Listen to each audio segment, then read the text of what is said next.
बिस्मिल्लाहिर्रहमानिर्रहीम। आबादगार दोस्तों, हिन वक्त असां मौजूद आहियूं बरहुन जे भर में हुर फार्म, जेको ज़मींदार ख़लीफ़े फ़क़ीर सालिक संजराणी जी ज़मीन आहे। हिते हिन जी 400-500 एकड़ ज़मीनदारी आहे। उन में जीअं माण्हू ॿिया मुख़्तलिफ़ तजुर्बा कनि पिया, त हिननि जेको तजुर्बो कयो आहे या लास्ट ईयर खां वठी हिन कयो आहे सिस्टम, त जेका हल्की बनी आहे उन में हीउ सरें लॻाए थो ऐं सरें सां गॾु लूसण बि लॻाए थो। तव्हां ॾिसो कैमरा जी मदद सां त हीउ सरें में लूसण ऐं लूसण हू जेको जंहिंखे पाण सिंधीअ में नर लूसण या कारो लूसण चऊं, उहो लॻल आहे।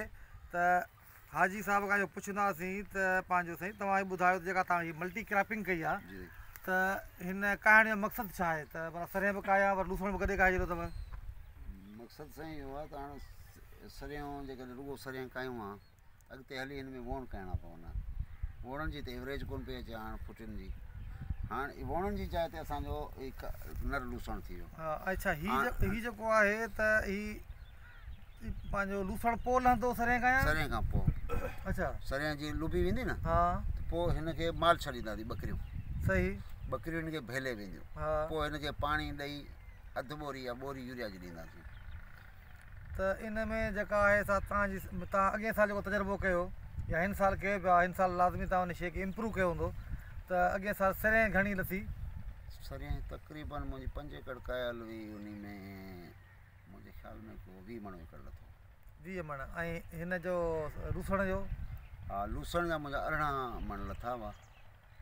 4-5 एकड़नि में? हा, 5 एकड़ में। त हिन साल तव्हांजी उमेदु वधीक लहण जी आहे या घटि? उमेदु आहे हिन साल मुंहिंजो लूसण भलो थियो आहे ऐं सरें बि इनशाला सही लहंदी।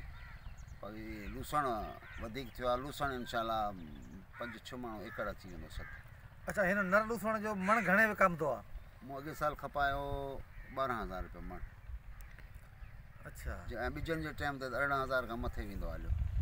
त आबादगार दोस्तो, हीउ हिकिड़ो नओं तजुर्बो आहे। जेके दोस्त सरें खाइनि था त उन सां गॾोगॾु जेको आहे सो लूसण बि छटे छॾनि। लूसण जो घणो बीज लॻंदो आहे एकड़ में? 2 किलो लूसण, 2 किलो सरें गॾाए मिलाए मिक्स करे गॾु छटिबो। ॿई छटा अथनि जेके लूसण ऐं सरें गॾे खीरे ते जेका असां छटे छॾियो आहे।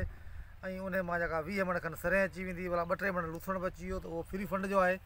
ऐं असल में तजुर्बो तव्हांजी ॻाल्हि कटियां, असल में तजुर्बो हाजी सरवर जो आहे। अच्छा, हीउ हिन चवण जो मक़सदु आहे त हाजी सरवर हिंद जेको आहे सो अहिड़ो तजुर्बो कंदो रहंदो आहे। उन खे ॾिसी जेको आहे सो सालिक साहिबु हिन खे फॉलो कयो आहे ऐं हिन मां हिन खे फ़ाइदो पहुतो आहे। उन करे हिन साल हिन कम खे वधायो आहे। हा, ईंदड़ साल हिननि में वरी बसर खाईंदासीं। लूसण कढी हा, उमेदु आहे हिननि ॿिन्हिनि में वरी बसर खाईंदासीं। वॾी महिरबानी।